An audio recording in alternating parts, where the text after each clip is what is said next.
শেখ বর্তমান আমরা রয়েছি ঈদে মিলাদুল মাসে, ঈদু মিলাদুল নবী সাল্লাল্লাহু আলাইহি ওয়াসাল্লাম মাসে। সুতরাং এই সামনে আগামী 16 তারিখ, সেপ্টেম্বরের 16 তারিখে ঈদে মিলাদুল নবীর আপনার সরকারিভাবে এটা মানানো হবে, ছুটি দেওয়া হয়েছে। ঈদে মিলাদুল নবী সম্পর্কে একটু দয়া করে শরিয়াতের আলোকে, ইসলামের আলোকে বলবেন সম্মানিত দিনী ভাই বোনেরা। এটা অত্যন্ত গুরুত্বপূর্ণ এবং ইম্পর্টেন্ট একটি প্রশ্ন করেছে। ঈদু মিলাদুন নবী বা ঈদু মিলাদুন নবী, ঈদে মিলাদুন নবী, আসলে শব্দটা হবে ঈদু মিলাদিন নবী সাল্লাল্লাহু আলাইহি ওয়াসাল্লাম, ঈদু মিলাদিন নবী সাল্লাল্লাহু আলাইহি ওয়াসাল্লাম, কিন্তু এটাকে বাংলায় লেখা হয় ঈদে মিলাদুন নবী। এই দুটোর মধ্যে পার্থক্য কি? আগে পার্থক্য জেনে নিই। ঈদু মিলাদিন নবী এটা হচ্ছে আরবি শব্দ, আর ঈদে মিলাদুন নবী এটা হচ্ছে ফার্সি। আমাদের দেশে ঈদে মিলাদুন নবী লেখা হয়, ঈদু মিলাদুন নবী লেখা হয়। তাহলে বোঝা যাচ্ছে এটা ফার্সির থেকে এসেছে, আরবির থেকে আসেনি। অর্থাৎ এটা আরব দেশের মানুষ এটা করে নাই, আপনার পারস্য দেশে ফার্সি ভাষী যারা তারা এটা করেছে। অর্থাৎ এটা ইরাক, ইরান, আফগানিস্তান, ভারত, বাংলাদেশ, পাকিস্তান ইত্যাদি, এক কথা ভারত উপমহাদেশ। তাহলে এখান থেকে স্পষ্ট বোঝা যাচ্ছে যে আসলে এটা কতটুকু গুরুত্ব রাখে। সর্বপ্রথম জানবো ঈদে মিলাদুন নবী মানে কি। ঈদে মিলাদুন নবী মানে হচ্ছে রাসূলুল্লাহ সাল্লাল্লাহু আলাইহি ওয়াসাল্লামের জন্ম দিবসের আনন্দ। জন্ম দিবসের আনন্দ এটা হওয়া স্বাভাবিক এবং হওয়াটা উচিত, কিন্তু জন্মদিনের আনন্দটা কখন হয়? আমার আপনার ঘরে যদি আল্লাহ সন্তান দান করেন, ছেলে হোক মেয়ে হোক, তাহলে আমরা আনন্দিত হই। কখন হয়? যখন সন্তানটা হয় তখন আনন্দ হয়। এই আনন্দটা পরে আর 1 বছর পরে থাকে না, 10 বছর, 20 বছর, 1000 বছর পরে যে থাকে না। তারপরও কিছু অজ্ঞতার কারণে কিছু মানুষ এটা পালন করে থাকে, অর্থাৎ বার্থডে পালন করে এবং কেক কেটে পালন করে বিভিন্নভাবে। এটা কোনোদিন কোনো জ্ঞানী মানুষের কাজ হতে পারে না, বিবেকমান মানুষের কাজ হতে পারে না যে আপনার 5,000, 10,000 টাকা, 20,000 টাকা, আরও বেশি টাকা দিয়ে কেক ক্রয় করে সবকে ডেকে সেদিন বার্থডে কায়েম পালন করা। এটা কোনো বিবেকমান মানুষের কাজ হতে পারে না। ইসলাম তো পরের কথা। এবার ইসলাম কি বলে এটা আমাদের জানা দরকার।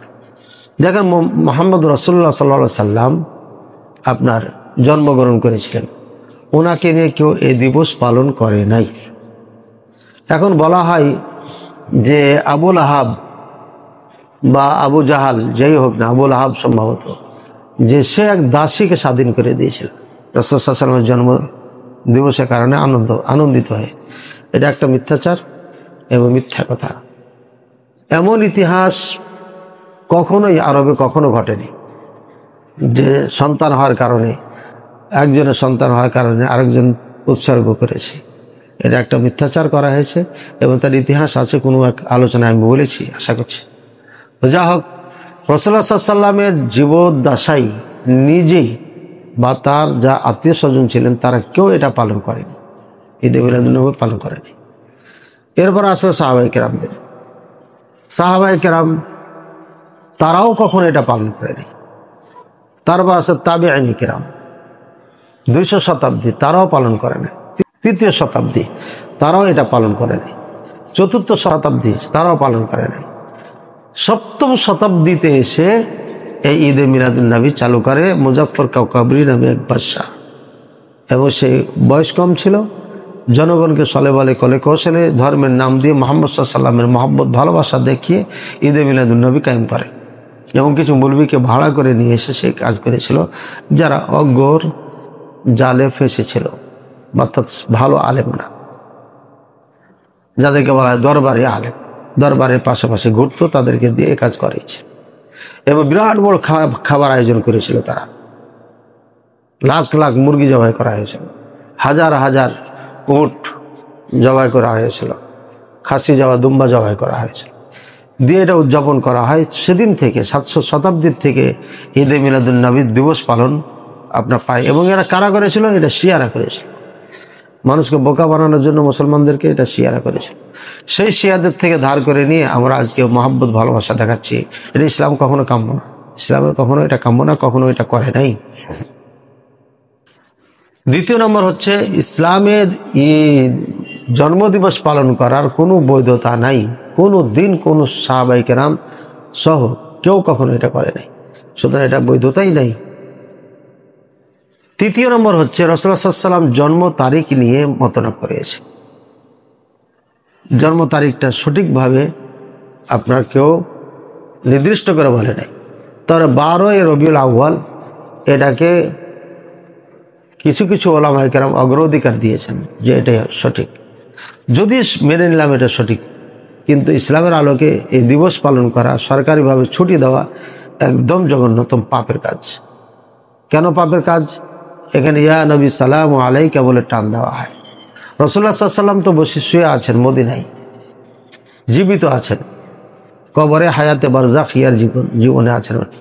এটাকে হায়াতে বারজাখিয়া বলা হয়।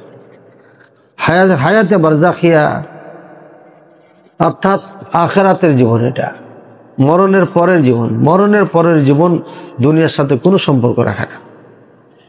রাসূলুল্লাহ সাল্লাল্লাহু আলাইহি ওয়াসাল্লাম জীবদ্দশায় নিজেই গায়েব জানতেন না।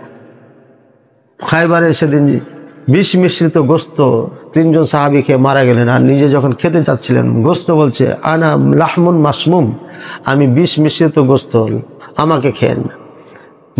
গোস্তে কথা বলেছে, তখন রাসূলুল্লাহ সাল্লাল্লাহু আলাইহি ওয়াসাল্লাম বর্জন করেছেন, খাননি, এবং সেটারই অ্যাকশন মুখে চলে যায়, ভিতরে চলে যায়, এবং এই কারণে রাসূলুল্লাহ মারা যান। এই জন্য রাসূলুল্লাহ সাল্লাল্লাহু আলাইহি ওয়াসাল্লামের মৃত্যু শাহিদি মৃত্যু হয়েছে, এটা ওলামায়ে কেরাম বলে। সুতরাং রাসূলুল্লাহ সাল্লাল্লাহু আলাইহি ওয়াসাল্লাম যদি গায়েব জানতেন তাহলে আগেই নিষেধ করতেন যে দাওয়াত খাওয়া যাবে না, সাহাবায়ে কেরাম তোমরা খাও না, এবং গোস্ত নিজেও খেতে যেতেন না। এমন অগণিত ইতিহাস আছে। মা আয়েশা রাদিয়াল্লাহু আনহার হার নেকলেস হারিয়ে গেছে, খুঁজে পান নাই, চলে গেলেন, খুঁজছেন দেখেন, পরে যায় দেখছে উটের নিচে পড়ে আছে। তাহলে রাসূলুল্লাহ সাল্লাল্লাহু আলাইহি ওয়াসাল্লাম গায়েব জানলে তো বলতে উটটা উঠাও, উটের নিচে আছে।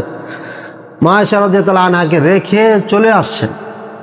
রাসূলুল্লাহ সাল্লাল্লাহু আলাইহি ওয়াসাল্লাম জানতে পারলেন না যে মা আয়েশা, আমাদের মা আয়েশা রাদিয়াল্লাহু আনহা থেকে গেছে। সুতরাং কেমনে আমরা বলি যে রাসূলুল্লাহ সাল্লাল্লাহু আলাইহি ওয়াসাল্লাম গায়েব জানেন? অবশ্যই জানেন। জিবরাইল আলাইহিস সালাম এসে ফেরত গেছেন, বলে কেন আসলেন না? বলছে আপনার দরজায় শোয়ার ছবি যুক্ত কাপড় ছিল, তাই আসেনি। তো রাসূলুল্লাহ সাল্লাল্লাহু আলাইহি ওয়াসাল্লাম গায়েব জানলে তো বলতো জিবরাইল যাও না, আমি এটা সরিয়ে নিচ্ছি। গায়েব জানতেন না। এক না, দুই না, হাজারো আপনার এমন ধরনের কাহিনী আছে ইসলামে যে রাসূলুল্লাহ সাল্লাল্লাহু আলাইহি ওয়াসাল্লাম গায়েব জানেন না। তো জীবদ্দশায় গায়েব জানতেন না, মরণের পরে আমি ইয়া নবী সালাম আলাইকা বলে ডাক দিলাম, কেমনে জানলেন? বাংলাদেশ থেকে জন্ম, ইয়া নবী সালাম, ইয়া নবী সালাম, ইয়া নবী সালাম আলাইকা কাকে বলা হয়? ইয়া আব্দুল্লাহ, হে অমুক, আমরা ডাকি যে অমুক, এর মানে যে শুনে তাকে ডাকি আমরা। তো বাংলাদেশ থেকে আমরা রাসূলুল্লাহ সাল্লাল্লাহু আলাইহি ওয়াসাল্লামকে যখন ইয়া নবী সালাম আলাইকা বলছি, এর মানে রাসূলুল্লাহ সাল্লাল্লাহু আলাইহি ওয়াসাল্লাম শুনেন। আর এই আকীদা যারা পোষণ করবে, এই বিশ্বাস যারা রাখবে, তারা অরিজিনাল মুশরিক, চিরকাল জাহান্নাম, কোনোদিন জান্নাতে যেতে পারবে। সুতরাং এই জঘন্যতম পাপ ঈদে মিলাদুন নবীতে করা হয়, যার কারণে ঈদে মিলাদুন নবী শরীয়তের দৃষ্টিতে কোনো বৈধতা নাই এবং এটা করা যাবে না। সালফে সালেহিন থেকে প্রমাণিত নয়, সালফে সালেহিন করে নাই, এজন্য আমরাও এটা করব না। আল্লাহ তাআলা আমাদের সবাইকে সঠিকভাবে কোরআন সুন্নাহ ভিত্তিক চলা এবং আমল করার তৌফিক দান করুন। আমিন।